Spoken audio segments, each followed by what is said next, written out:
ये लड़का जो पकौड़े की दुकान चला रहा है, क्या लगता है वो मेहनत करके आखिर कितना अमीर बन सकता है? शायद ये आगे चलकर एक बड़ा सा रेस्टोरेंट खोल ले, या हो सकता है कि पैसे कमाकर एक बड़ा 2 मंजिला मकान बना ले। इससे ज्यादा क्या ही कर लेगा ये, है ना? आप भी शायद यही सोच रहे होंगे। लेकिन दोस्तों, यही वो लड़का है जो आगे चलकर पूरे भारत का सबसे अमीर आदमी बना। नाम है धीरूभाई अंबानी। तो आखिर कैसे एक पकौड़े बेचने वाले इस गरीब लड़के ने 75,000 करोड़ रुपए की टर्नओवर वाली कंपनी बनाई? आज के इस वीडियो में हम इन डेप्थ स्टोरी जानने वाले हैं। हाँ, हो सकता है कि ये वीडियो हमारे चैनल पर अपलोड होने वाले जनरल वीडियो से थोड़ी बड़ी हो, लेकिन मैं 100% दावे के साथ कह सकता हूँ कि अगर आपने इस वीडियो को पूरा देख लिया तो फिर ये आपकी लाइफ में जरूर बदलाव लेकर आएगा।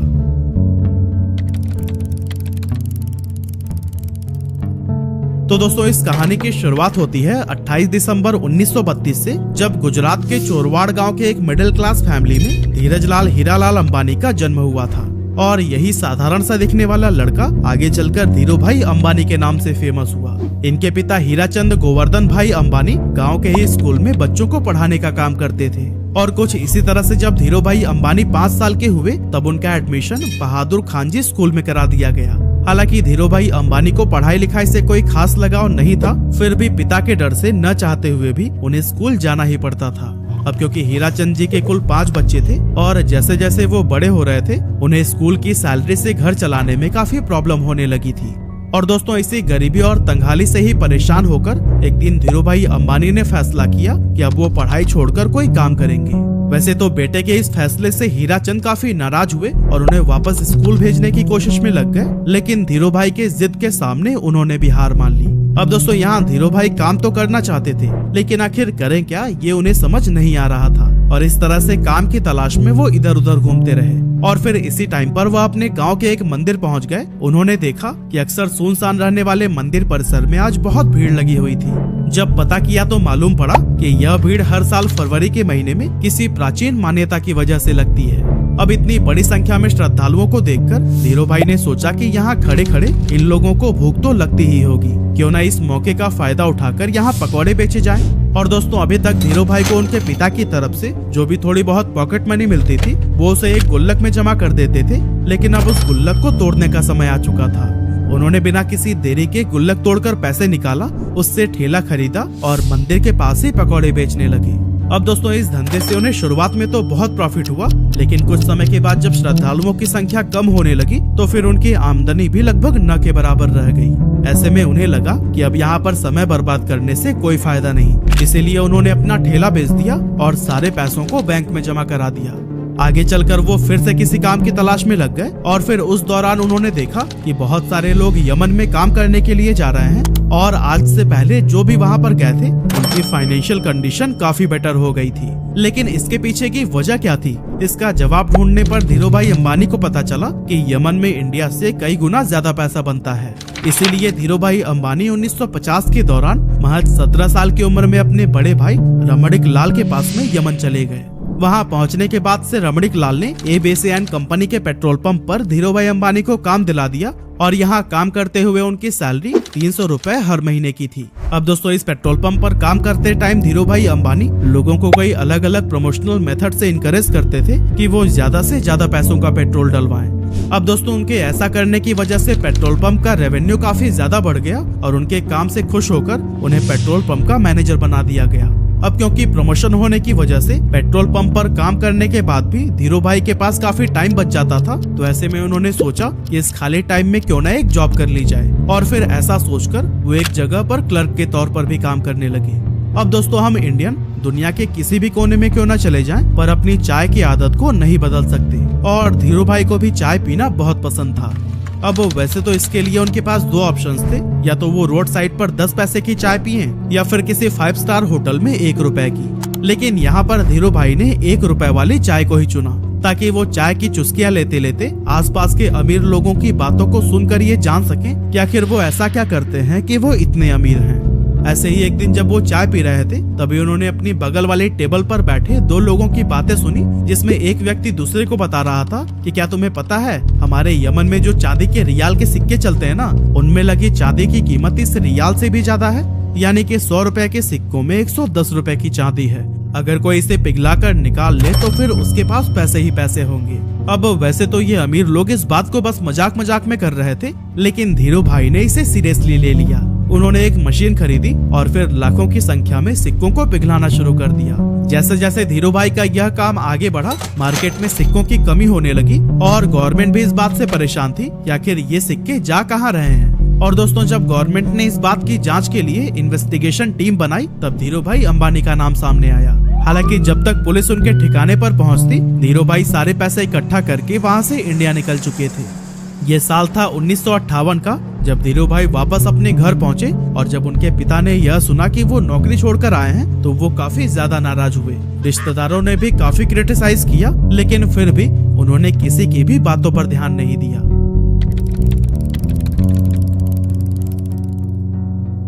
दोस्तों, यमन से वापस आकर कुछ समय गांव में बिताने के बाद उन्होंने कोकिला बहन से शादी कर ली और फिर उसके बाद अपना बिजनेस स्टार्ट करने के लिए मुंबई चले गए। 1958 में ही उन्होंने 50,000 रुपए की पूंजी के साथ रिलायंस कॉमर्शियल कॉर्पोरेशन नाम से ऑफिस खोला और मसालों का व्यापार करने लगे। कुछ समय के बाद उन्हें पता चला कि मसालों की बजाय अगर सूत का व्यापार किया जाए तो उससे ज्यादा फायदा होगा, लेकिन प्रॉब्लम ये थी कि उनके पास इस व्यापार के लिए पर्याप्त पैसे नहीं थे। इसीलिए उन्होंने अपनी कजन चंपकलाल दमानी के साथ मिलकर व्यापार करने का सोचा, जो पहले उन्हीं के साथ यमन में रहा करते थे। लेकिन जब उन्होंने इस इंडस्ट्री में एंटर करने की ट्राई की, तब उन्हें पता चला कि यहाँ पर व्यापारियों ने एक यूनियन बना रखा है और वो सभी मिलकर किसी भी नए व्यापारी को इस इंडस्ट्री में एंटर नहीं होने देते हैं। और अगर किसी को एंटर करना भी है तो उससे पहले यूनियन के लीडर से परमिशन लेनी पड़ती है। इस तरह से एक नए फील्ड में उतरना धीरू भाई अंबानी के लिए काफी चैलेंजिंग हो गया था। हालांकि काफी मेहनत मशक्कत के बाद उन्हें ये परमिशन तो मिल गई, लेकिन इसके बाद उन्हें पता चला कि वो जिन फैक्ट्री से सूत खरीद रहे थे उन्होंने भी एक यूनियन बना रखा है और जिन्हें फाइनल प्रोडक्ट बेचा जाता था उनका भी एक अलग यूनियन है। इस तरह से ये सभी मिलकर इन बीच के ही व्यापारियों को लूट रहे थे, क्योंकि एक तो फैक्ट्री वाले सूत महंगे में सेल कर रहे थे और दूसरी तरफ खरीदार उसे सस्ते में ले रहे थे। बीच में नुकसान हो रहा था धीरू भाई और उनके जैसे कई सारे व्यापारियों का। ये सब देखने के बाद धीरू भाई ने एक बहुत बड़ा स्टेप लिया और अपने यूनियन के सभी मेंबर्स को इकट्ठा करके यह डिसाइड किया कि हम सब फैक्ट्री से सस्ते में माल उठाएंगे और महंगे में बेचेंगे, ताकि हमें भी अपने हक का पूरा प्रॉफिट मिल सके। हालांकि ऐसा करने पर मुंबई के कई बड़े व्यापारी नाराज हो गए और इसीलिए उन्होंने एक IAS ऑफिसर को पैसे खिलाकर उस जगह पर ताला लगवा दिया जहां पर खरीदारी के लिए बोली लगाई जाती थी। लेकिन दोस्तों, धीरू भाई अंबानी का दिमाग भी किसी से कम थोड़ी था। उन्होंने जब गोदाम में ताला लगा देखा तो अपना विरोध जताने के लिए यूनियन के मेंबर्स के साथ मिलकर अपना सारा माल उसी IAS ऑफिसर के घर के सामने रखवा दिया। अब कुछ ही घंटों में उस IAS ऑफिसर के घर पर बड़े ऑफिशियल्स आने वाले थे और अगर वो घर के सामने बिखरी हुई बोरियों को देख लेते तो फिर उन्हें IAS के हरकतों का पता लग जाता। इसी वजह से अपनी नौकरी को बचाने के लिए कुछ ही मिनटों के अंदर उस IAS ऑफिसर ने ताला खुलवा दिया और धीरू भाई समेत उन सभी व्यापारियों का कारोबार फिर से चल पड़ा। अब दोस्तों, इसके कुछ साल के बाद तक तो सब कुछ सही चल रहा था, लेकिन फिर चंपकलाल दमानी और धीरू भाई अंबानी के बीच में डिस्प्यूट होने लगी। असल में दोनों का बिजनेस माइंडसेट बहुत ज्यादा अलग अलग था, इसीलिए 1965 में चंपकलाल दमानी ने पार्टनरशिप खत्म करने की सोची और फिर दोनों अलग हो गए। 1966 में धीरू भाई अंबानी ने गुजरात के नरोदा में टेक्सटाइल मिल शुरू की और फिर यहाँ से उन्होंने कभी भी पीछे मुड़कर नहीं देखा। उसी दौरान सरकार रिप्लेनिशमेंट लाइसेंस लेकर आई, जिसके तहत व्यापारी बाहर के देशों से सस्ते फैब्रिक मंगा सकते थे, लेकिन शर्त ये थी कि उससे कुछ नया बनाकर वापस से दूसरे देश में एक्सपोर्ट करना होगा। यहाँ पर धीरू भाई अंबानी ने चालाकी दिखाते हुए अपनी सारी सेविंग से विदेशी फैब्रिक खरीद लिया और फिर उससे तरह तरह के आउटफिट्स जैसे कि टी-शर्ट, शॉल और शॉर्ट्स बनाने लगी। इस नए कारोबार के लिए ब्रांड नेम रखा गया था विमल, जो कि उनके बड़े भाई रमणीक लाल अंबानी के बेटे विमल अंबानी के नाम पर रखा गया था। अब मशीनें लग चुकी थी, कपड़ों का प्रोडक्शन भी भारी मात्रा में कर लिया गया था, लेकिन उन्हें बाजार में उतरने से रोकने के लिए दूसरे टेक्सटाइल मालिकों ने एक चाल चली। एक्चुअली उन्होंने अपने सभी रिटेलर से यह कह दिया था कि अगर धीरू भाई अंबानी से आपने माल खरीदा तो फिर वो उन्हें आगे से माल नहीं देंगे। लेकिन दोस्तों, दूसरे टेक्सटाइल मालिकों की ये साजिश भी धीरू भाई अंबानी को रोक नहीं सकी। धीरू भाई पूरे देश में घूमे और रिटेलर्स को ये भरोसा दिलाया कि वो माल उन्हीं से ही खरीदे। उन्होंने सभी रिटेलर्स से ये वादा किया कि अगर नुकसान होगा तो उनके पास आना और अगर मुनाफा हुआ तो अपने पास रख लेना। धीरू भाई की ये बात थोक व्यापारियों को भी भा गई और उन्होंने उनसे जमकर कपड़े की खरीदारी की। अब जो कि पॉलिस्टर की क्वालिटी मार्केट में मौजूद बाकी ब्रांड्स के मुकाबले बहुत ही बढ़िया थी, इसीलिए विमल के कपड़ों की डिमांड बहुत तेजी से बढ़ने लगी। और दोस्तों एक मौका तो ऐसा भी आया जब एक ही दिन में देश भर में विमल के 100 शोरूम्स का उद्घाटन किया गया और विमल उस जमाने का नंबर 1 पॉलिस्टर ब्रांड बन गया। इसके अलावा वर्ल्ड बैंक की टीम ने जब धीरूभाई के नरोदा स्थित कपड़ा मिल का इंस्पेक्शन किया तो फिर उन्होंने इसे इंडिया का बेस्ट टेक्सटाइल मिल कहा। साथ ही यहाँ पर बने हुए कपड़े डेवलप्ड कंट्री के स्टैंडर्ड्स पर भी एक्सीलेंट साबित हुए। लेकिन दोस्तों ये सफर धीरूभाई अंबानी के लिए इतना आसान नहीं था, क्योंकि जब इनके कॉम्पिटिटर्स को ये पता चला कि धीरूभाई अंबानी रिप्लेनिशमेंट का गलत फायदा उठा रहे हैं, तब उन्होंने धीरूभाई अंबानी पर केस कर दिया। इसके बाद से धीरूभाई अंबानी ने ये सफाई दी कि शर्तों में ये कहाँ लिखा गया है कि बाहर के देशों से माल मंगाकर 100% प्रोडक्ट को ही एक्सपोर्ट कर देना है। असल में धीरूभाई अंबानी विदेशी फैब्रिक से बनाए गए कपड़ों में से कुछ हिस्सा फॉरेन मार्केट के लिए रवाना कर देते थे और फिर बाकी का डोमेस्टिक के लिए रख लेते थे। और दोस्तों उनकी इस स्ट्रैटेजी से उनके बिजनेस को काफी प्रॉफिट भी हुआ। साथ ही विमल देश सहित विदेशों में भी अपनी अच्छी पहचान बनाने में कामयाब हो गया। इस एरिया में मिली सफलता के बाद धीरूभाई अंबानी ने धीरे धीरे कई और भी दूसरे सेक्टर्स में अपने बिजनेस को एक्सपेंड करना शुरू कर दिया। 8 मई 1973 को कंपनी का नाम रिलायंस कॉमर्शियल कॉर्पोरेशन से बदलकर रिलायंस टेक्सटाइल इंडस्ट्रीज लिमिटेड कर दिया गया और 1976-77 के बीच इसका एनुअल टर्नओवर 70 करोड़ रुपए हो गया था। अब दोस्तों आया जनवरी 1978, जब धीरूभाई अंबानी ने आजाद भारत का पहला आईपीओ लाने का विचार किया और फिर अपनी कंपनी को बॉम्बे और अहमदाबाद स्टॉक एक्सचेंज पर लिस्ट कर दिया। 10 रुपए शेयर प्राइस पर 2.8 मिलियन इक्विटी शेयर्स का आईपीओ पेश किया गया, जिस पर इन्वेस्टर्स ने जमकर भरोसा जताया और 58,000 इन्वेस्टर्स ने इसमें इन्वेस्ट किया था।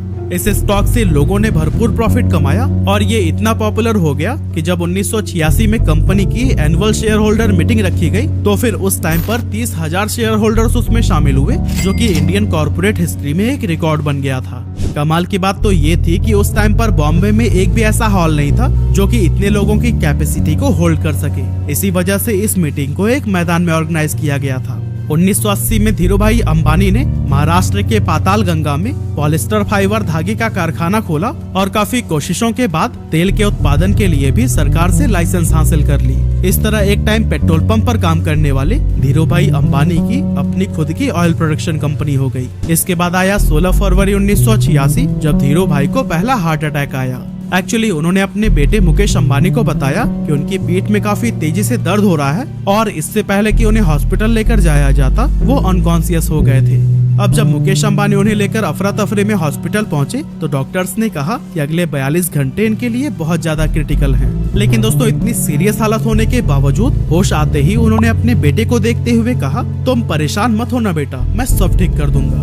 इस स्ट्रोक के बाद से धीरूभाई अंबानी का एक हाथ पैरालाइज हो गया था, लेकिन धीरूभाई अंबानी ने डिसाइड किया कि ये उनकी कमजोरी नहीं बनेगा। इसीलिए लगातार 3 महीनों तक उन्होंने खूब एक्सरसाइज की, डाइट पर पूरा ध्यान दिया और लाइफस्टाइल में बदलाव किया। इसका असर ये हुआ कि धीरूभाई का हाथ पहले से काफी ठीक हो गया।